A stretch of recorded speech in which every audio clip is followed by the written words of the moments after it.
estou a falar muito perto do sítio em que nasci. Estou a falar aqui nos espaços novos do Castelo de Leiria. Eu andei por aqui quando era pequenino. Era exatamente ali a casa dos meus pais. Era na rua do Padre António, onde está agora o ringue. Era um quintal onde passei muitas horas com a minha mãe. Ligam-se ao castelo as minhas mais antigas recordações. Eu tenho aqui nas mãos um livro feito por meu pai. Ele tinha uma fita métrica e eu ajudava.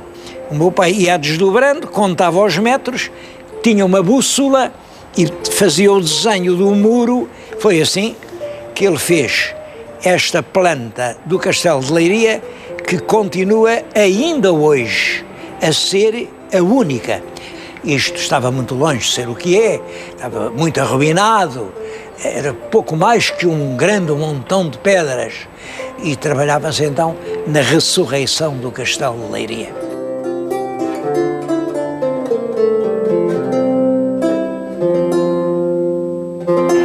Estava a dar aulas no Passos Manuel, no Liceu de Lisboa, e vi que fazia nessa altura 700 anos, se tinham reunido em Leiria as primeiras cortes em que tinham estado presentes os representantes do povo. Até aí era a corte, que andava com o rei, mas em 1254, o rei Dom Afonso III pensou que nas cortes também tinham que estar as vozes que representassem o povo português, que não fossem do clero nem da nobreza. Clero e nobreza já eram sempre ouvidos. Pela primeira vez fez-se ouvir a voz do povo.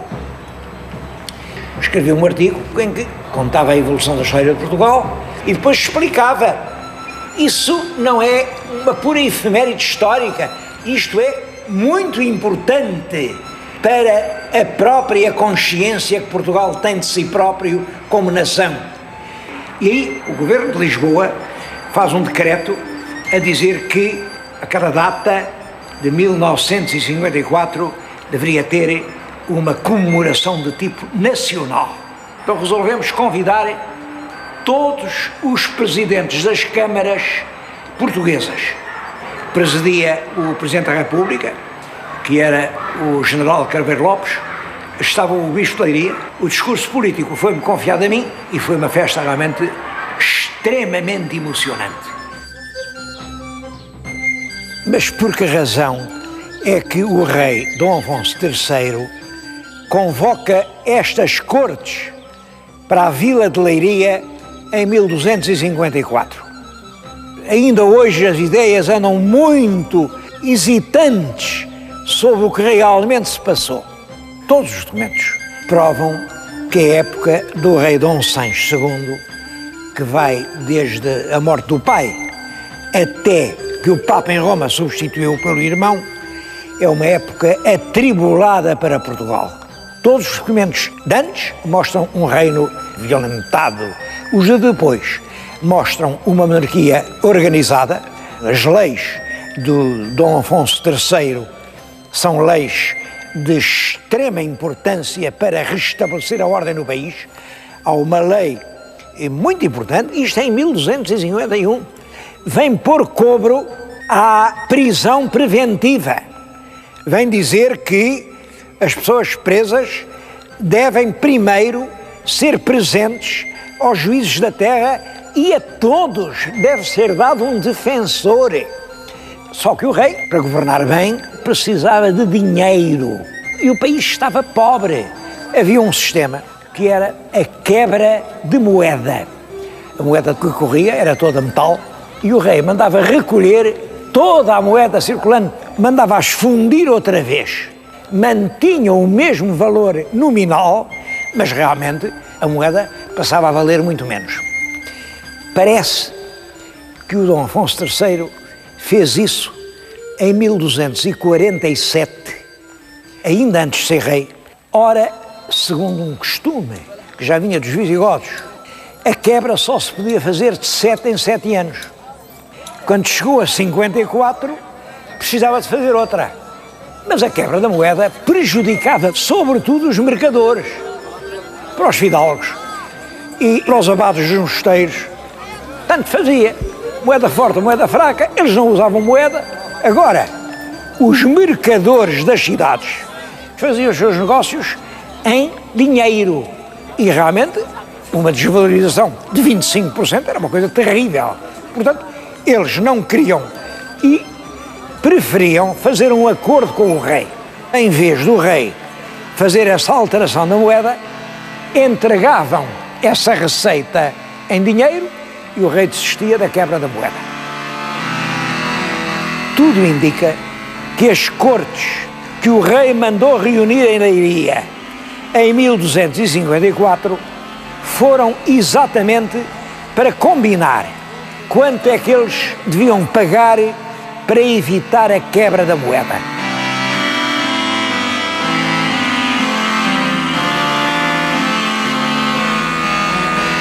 Vim recordar essas primeiras cortes com a presença do elemento popular aqui na igreja de São Pedro, onde, segundo a tradição, as cortes se realizaram. Não sei, de qualquer maneira, foi aqui que se comemorou o 7º centenário, em 1954.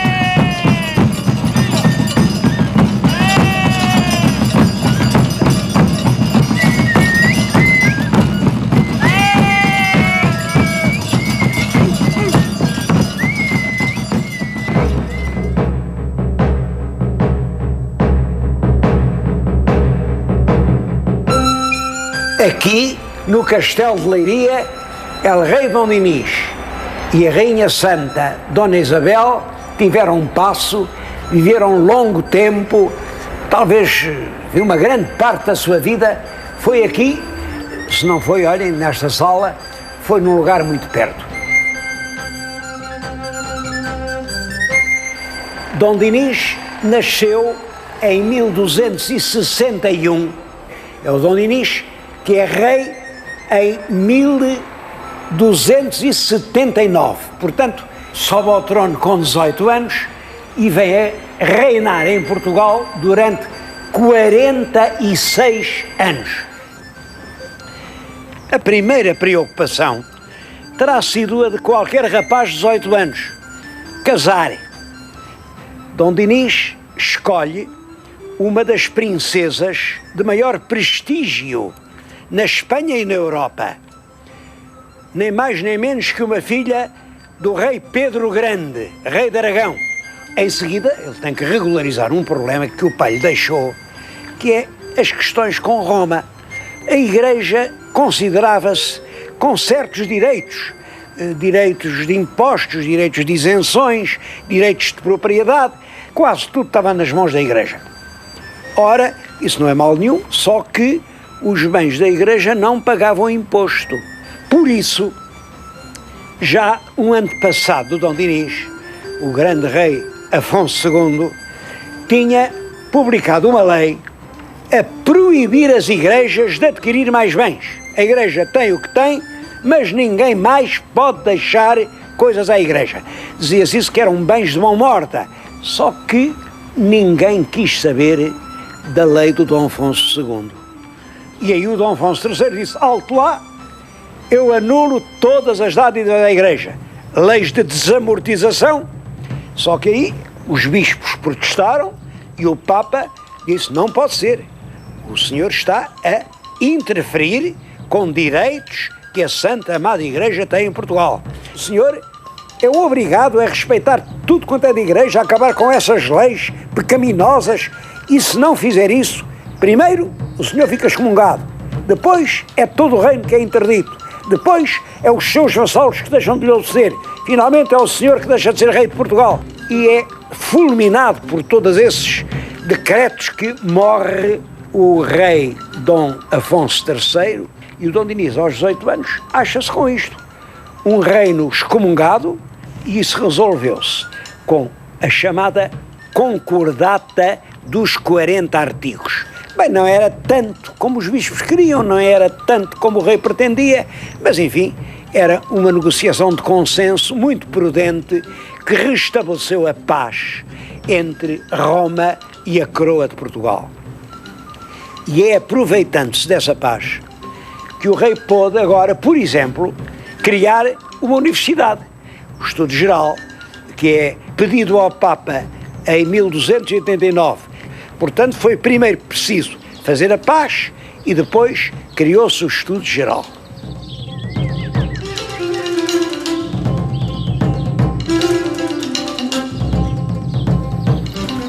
Também desses primeiros anos de Dom Dinis é o Tratado de Alcanices, é de 1297. Isso é importante porque é o tratado que fixa definitivamente a fronteira terrestre de Portugal. A ele devemos poder hoje dizer que somos o Estado da Europa com uma fronteira definitiva mais antiga.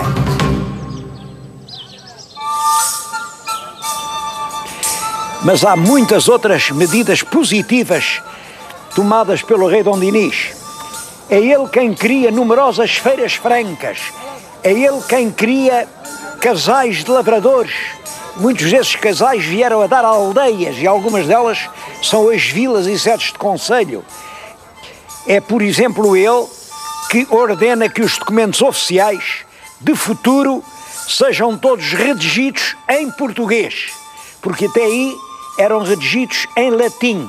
É realmente ainda ele quem cultiva as letras. Ele é, de facto, um poeta de um alto nível. E tudo isso faz de Dom Dinis uma das maiores figuras da história portuguesa. Mas quando chega a 1300, começa exatamente um período descendente. Agora, os burgueses são mais ricos e, portanto, disputam o poder aos senhores e rompe a economia monetária. Mas essa economia monetária vem agravar a situação dos senhores das terras, porque os senhores das terras precisam de dinheiro, mas rapidamente a moeda desvaloriza-se e estamos perante um quadro de senhores pobres e de lavradores ricos. E isso chega a Portugal. O filho do rei, o filho mais velho, Dom Afonso, mostra-se muito inquieto porque o pai tinha uma data de filhos bastardos e tinha sobretudo um, Dom Afonso Sanches, que era realmente um homem superior, um homem muito inteligente e de quem o rei gostava muito, e entregou a Dom Afonso Sanches o mais importante cargo do país, mordomo-mor. Hoje a tradução de mordomo-mor é primeiro-ministro. O filho legítimo não concorda, sente-se preterido, julga até que o pai o quer substituir no trono e revolta-se contra isso. A maioria do país segue o infante revoltado. As tropas não estão com o rei. Dom Dinis pede a ajuda do Papa contra a rebeldia do infante e o Papa realmente manda uma bula a dizer que os filhos têm que obedecer aos pais e, portanto, excomunga o infante se ele não desistir da sua revolta. Entre o filho rebelde e o pai interpõe-se uma figura, que é a Rainha Santa Isabel, uma mulher de grande envergadura, está do lado do infante rebelde, não está do lado do marido. Mas tudo isso termina em um grande combate, quando os fidalgos se impõem e dizem: não é possível continuar com esta guerra, e obrigar o belo rei Dom Dinis a fazer a paz.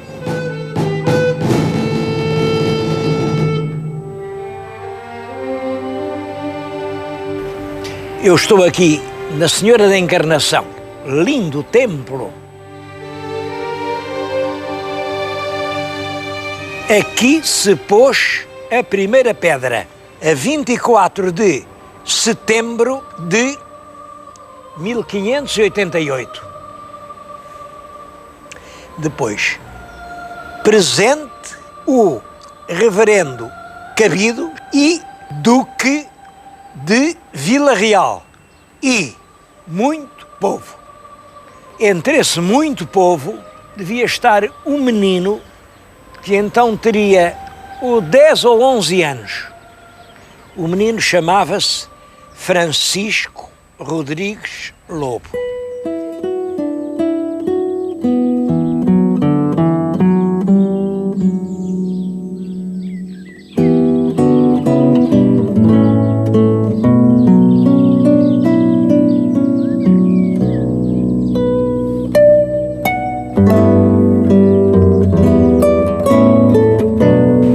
A cidade de Leiria veio a eleger o poeta Rodrigues Lobo como o grande vulto tutelar da cidade. Maviosíssimo poeta e um dos primorosos clássicos portugueses. Viveu na segunda metade do século XVI, o que é verdade, ignorando-se a data da sua morte, o que é mentira. Realmente não se sabia da data da morte. Foi no dia 4 de novembro do ano de 1621. Estou na praça do seu nome, que tem uma estátua em sua honra, assinada pelo escultor Joaquim Correia, datada de 1973. Recordo-me ainda de ter visto, não a um canto, mas no centro da praça. Ele esteve muito ligado aos Marqueses de Vila Real. Não se sabe ao certo porquê. Há quem diga que era o mestre dos filhos do Marquês, o homem culto da família Vila Real.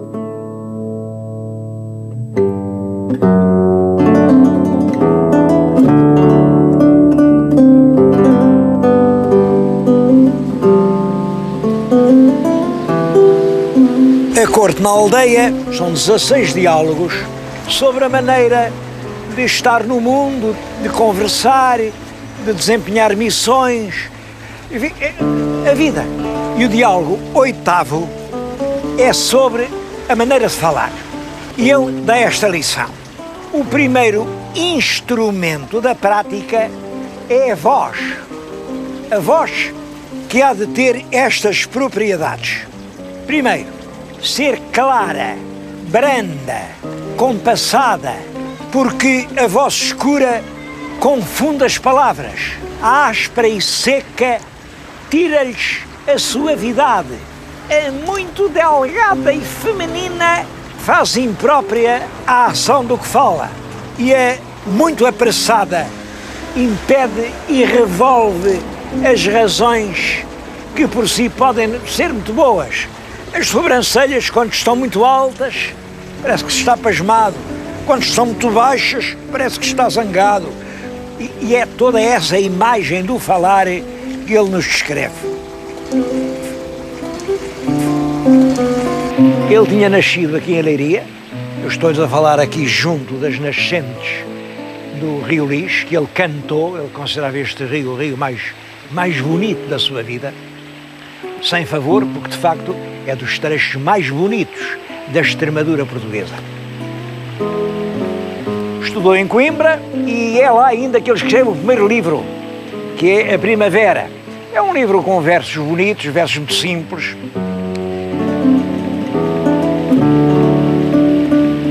Adeus, águas cristalinas. Adeus, formosos outeiros, faias, chopos e salgueiros. Adeus, lembranças, com quem meus males viva. Adeus, vales de alegria.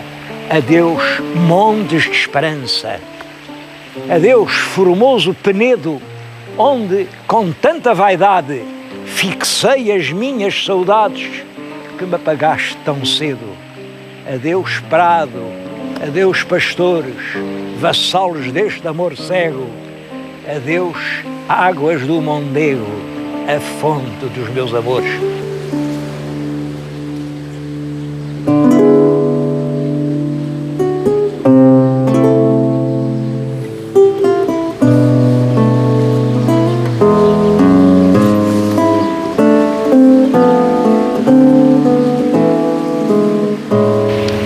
Sai de Coimbra e vem viver para Leiria, apesar de ter ordens menores, não se conhecem nenhumas funções de clérigo, e é aqui que ele escreve uma grande parte da sua obra.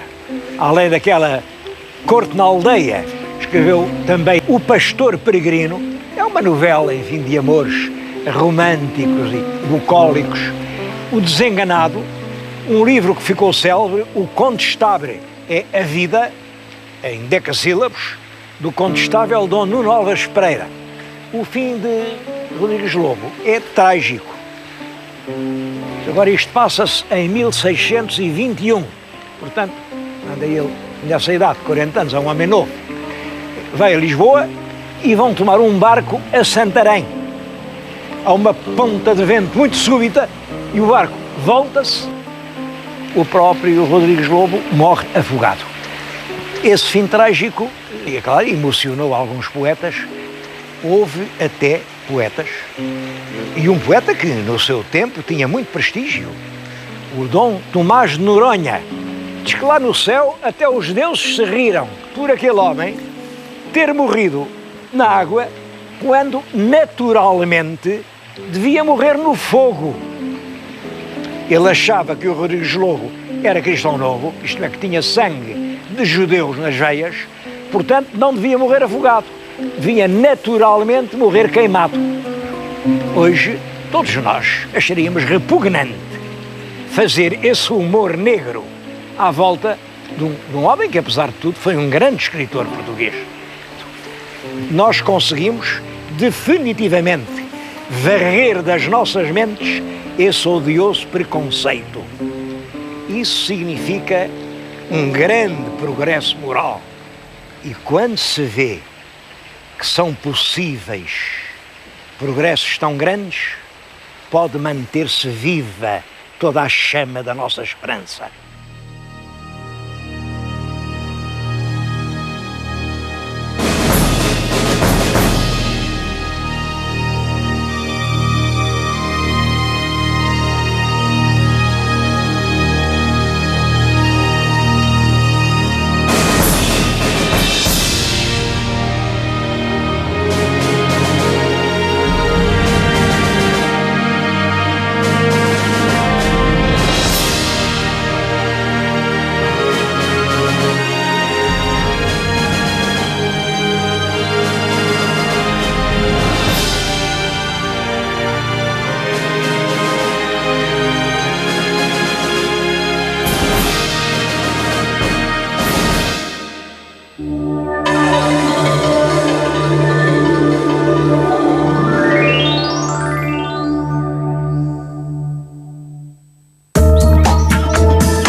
Este programa é patrocinado por Soluções Industriais e Domésticas Domplex.